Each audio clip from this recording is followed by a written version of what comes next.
CBN 청취자 여러분 안녕하세요. 하나님의 말씀으로 사랑과 행복을 전하는 기도력 방송입니다. 오늘은 12월 10일 수요일입니다. 기도력 제목은 주인과 종입니다. 주제 말씀입니다. 이후로는 종과 같이 대하지 아니하고 종 이상으로 곧 사랑받는 형제로 둘 자라. 내가 특별히 그러하거든 하물며 육신과 주 안에서 상관된 내길이야. 빌레몬서 1장 16절의 말씀입니다. 찬미가 308장 마음속에 근심 있는 사람, 이 찬양을 들으시고 함께 말씀을 나누도록 하겠습니다. 여기는 말씀의 방송 CBN 코리아입니다.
주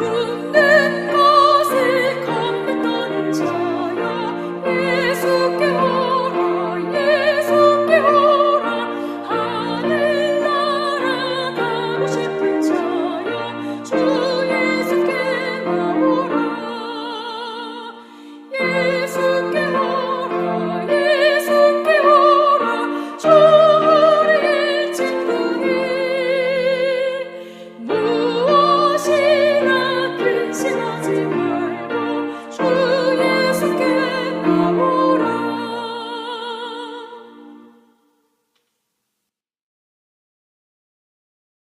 12월 10일 수요일 주인과 종.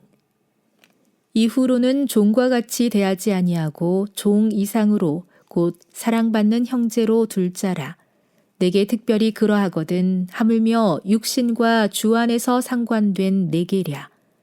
빌레몬서 1장 16절. 로마에서 바울의 수고로 하나님께 마음을 바친 이 중에는 오네시모가 있었다. 그는 골로새 교회의 그리스도인인 빌레몬의 이방인 종이었는데 주인에게 잘못을 저지르고 로마로 도주했다. 사도는 친절한 뜻으로 가엾은 그 도망자의 딱한 처지를 돕고 싶었고 어두운 그의 마음에 진리의 빛을 밝혀주려고 애썼다. 오네시모는 생명의 말씀에 귀를 기울였고 죄를 고백하고 회심하여 그리스도를 믿는 사람이 되었다. 바울은 그에게 지체 없이 빌레몬에게 돌아가 용서를 구하고 미래를 위해 계획하라고 조언했다. 빌레몬에게 훔친 돈은 자신이 책임지겠다고 사도는 약속했다. 밉보인 주인에게 되돌아간다는 것은 호된 시험이었지만 진정으로 회심한 오네시모는 고통스러워도 이 의무를 저버리지 않았다. 바울이 빌레몬에게 보낸 편지에서는 주인과 종의 관계에 복음이 어떤 영향을 끼쳤는지를 확인할 수 있다. 노예 소유는 로마 제국 전역에서 시행되는 제도였고 바울이 사역한 교회 대부분에 주인과 노예가 함께 있었다. 기존의 사회 제도를 제멋대로 갑자기 뒤엎는 것은 바울의 역할이 아니었다. 이런 시도는 복음 전파를 가로막는다. 그러나 바울은 노예 제도의 근간을 뒤흔드는 원칙들을 가르쳤다. 그대로 따르기만 하면 노예 제도 전체가 힘을 잃게 할 만한 원칙들이었다. 회심한 노예들은 그리스도의 몸을 이루는 구성원이 되었고, 따라서 주인과 마찬가지로 하나님의 은총과 복음의 특권을 누리는 동료 상속자로서 형제 같은 대우와 사랑을 받아야 했다. 한편으로 종들은 사람을 기쁘게 하는 자들처럼 눈가림으로 하지 말고 그리스도의 종답게 진심으로 하나님의 뜻을 실천하며 자신의 의무를 다해야 했다. 기독교는 주인과 노예, 왕과 신하를 강력한 유대감으로 결속시킨다. 그들은 똑같은 보혈로 씻겼고 똑같은 성령께 감동받았다. 그들은 그리스도 예수 안에서 하나이다. 사도행적 456에서 460.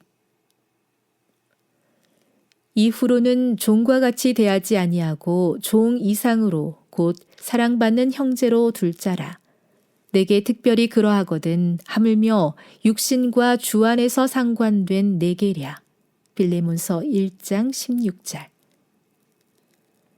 세계 선교를 위한 기도 제목입니다. 네팔의 송혜섭 선교사의 기도 제목인 사랑원, 고아원의 원아 24명을 위해서 함께 기도해 주세요. 신약시대의 시대적 상황을 고려한다면 오늘의 말씀은 상당히 충격적인 말이었을 것입니다. 종을 형제로 대한다는 것을 그들은 얼마나 생각해 보았을까요? 당시 로마의 법률에서는 도망한 노예가 다시 잡힐 경우 노예에게는 심한 처벌이, 숨겨준 자에게는 벌금을 부과하였습니다. 노예를 소유주의 재산으로 보는 견해가 깔려 있는 것이죠.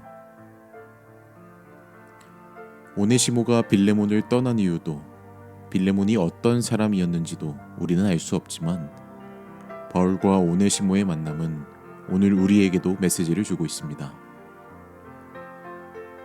바울은 오네시모의 잘못을 알고 있었습니다. 그리고 그의 행위가 잘못이라고 말해줘야 한다는 것도 알았을 것입니다. 빌레몬서 속에서의 바울은 그 과정의 모본을 보여주고 있습니다. 아주 연약한 지체였을 오네시모를 위하여 편지를 쓰고 있는 것이죠. 당시 가택연금으로 갇혀있던 바울의 상황을 생각해 본다면 오네시모가 바울을 찾아왔다고 생각할 수 있을 것입니다. 그 만남이 빌레몬에게 오네시모를 형제로 대하라는 편지로 이어졌다는 것을 생각해 보면 바울이 오네시모를 어떻게 변화시켰는지를 생각할 수 있겠죠. 바울은 오네시모를 만난 후 아마 때를 기다리고 있지 않았을까요? 오네시모가 저지른 문제에 대해서 그를 정죄하거나 그를 잡아서 빌레몬에게 보내려는 것이 아님을 깨달을 때까지요. 사람은 쉽게 변하지 않는 존재임을 생각하게 됩니다. 그러나 그 질문 앞에 우리가 해야 할 것이 있다면 적어도 그 상대방을 위해 사랑으로서 행하지 않으며 단정하지 말아야 할 것은 아닐까요? 개인의 기준이 아니라 상대방을 위한 진심으로 얼마나 행동해 보았는지요. 변화의 과정에서 포기하는 것보다 훨씬 더 중요한 것은 그 영혼을 믿어주고 격려하고 사랑으로서 권면하며 바울과 같이 끝까지 함께 그 길을 걸어주는 것이 아니겠습니까?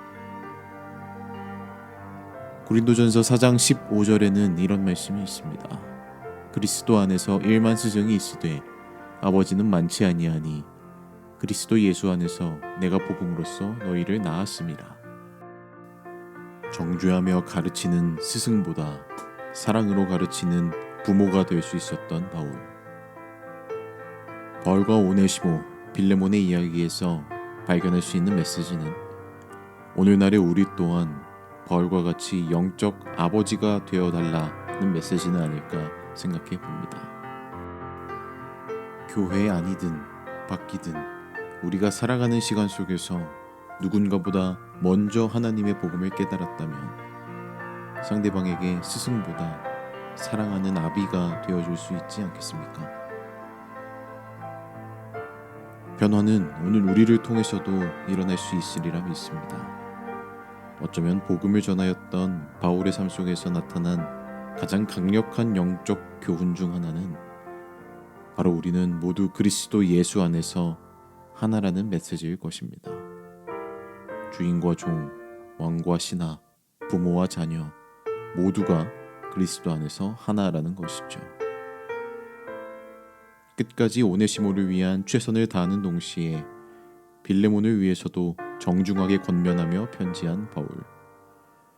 오늘 저와 우리 모든 청취자들께서도 바울과 같이 예수님께 받은 사랑과 은혜를 먼저 떠올릴 수 있다면 얼마나 좋을까요? 한 장짜리 짧은 서신을 통해 보여주시는 영혼의 변화가 오늘 우리들에게까지 이어지기를 간절히 바랍니다. 한 해가 저물어가는 이 수요일 서로를 지켜주는 주님의 한 가족이 되기를 기도해 봅니다. 함께 기도하겠습니다.